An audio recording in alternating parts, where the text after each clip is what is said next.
It's another really windy day today, which is perfect for this video because a little while ago I did a review on the new Rode VideoMicro II, and when I went outside and I tested it outdoors and it was windy, the dead cat didn't really do much to suppress the wind noise, so the audio didn't sound very good. And when I went back in and I listened to it, I noticed that. And so then I went back out the same day whilst it was still windy to see if it was something that I had done wrong, like not putting the furry windshield all the way onto the capsule of the microphone. And I did double check it, and I do think that I did do that. But when I got back, the audio still sounded the same. It still sounded really, just the wind was getting through the windshield. And so I thought I'd come back out today and triple check that the windshield is definitely on the capsule properly and that there's no gaps or anything like that. And so I just wanted to come out and test it again today to see if I had made a mistake, or if it is just the fact that the VideoMicro II just wasn't doing that well in the wind. At the moment, I'm using the Sennheiser MKE 400, so this is the audio that you're hearing at the moment. So I'm going to switch it over to the Rode VideoMicro II, and I'll also compare it with the MKE 200, the Sennheiser MKE 200 again, and also the Rode VideoMic GO II as well.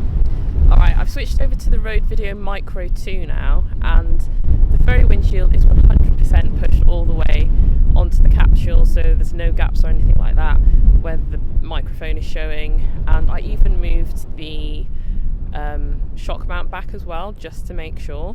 So this is the audio that you're hearing from the Rode VideoMicro II, and the wind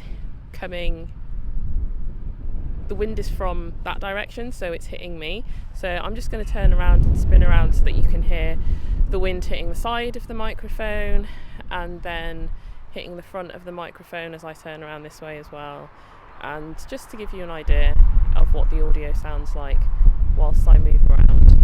So yeah, Rode VideoMicro II, and now I'll switch over to the Rode VideoMic GO II. Okay, so this audio is now from the Rode VideoMic GO II, and same wind conditions again. I'm literally just talking so that you can hear what the audio sounds like, and the wind is coming from that direction again, so it's hitting me. I'll just turn around so that you can hear what it sounds like coming from the side, and then also turn around so that you can hear it from the back, and just moving around just so that you can hear what the audio sounds like. And then I'm going to switch over to the Sennheiser MKE 200 so that you can hear what that sounds like as well. Okay, so now this audio is coming from the Sennheiser MKE 200. It's got its dead cat on its very windshield as well, so again, just letting you hear what it sounds like with the wind coming from the front, and then, well, from behind the mic, but in front of me, and then moving around to the side, so the wind's hitting the side of the capsule, and just moving around again so that you can hear what it sounds like, just talking just so that you can hear. And yeah, so that's the Sennheiser MKE 200.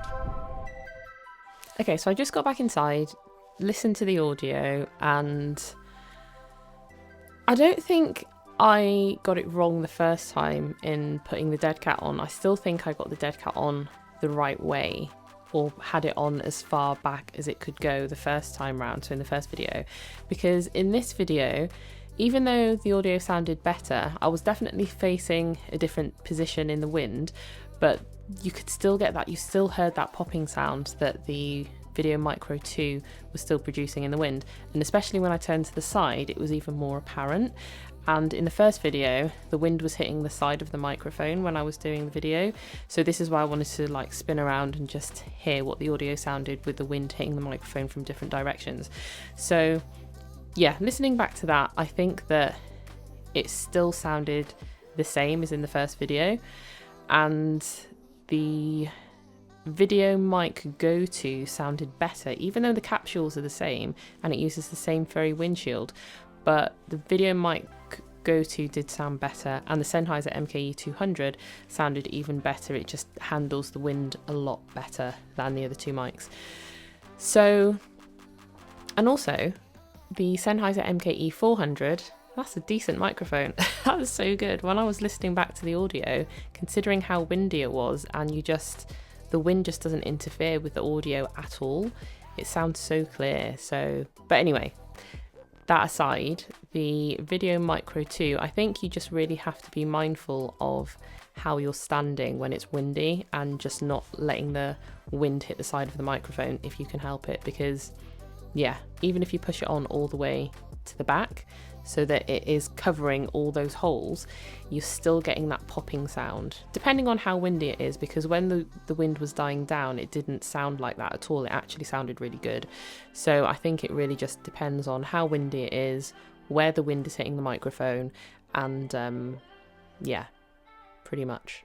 So anyway, I hope that was useful, and if you want to hear how it sounds indoors, I did a test in the previous video, so do check that out. I've put a link in the description and at the end of this video, so yeah, check that out. But yeah, anyway, hope this video was useful, and thanks for watching. Catch you in the next one.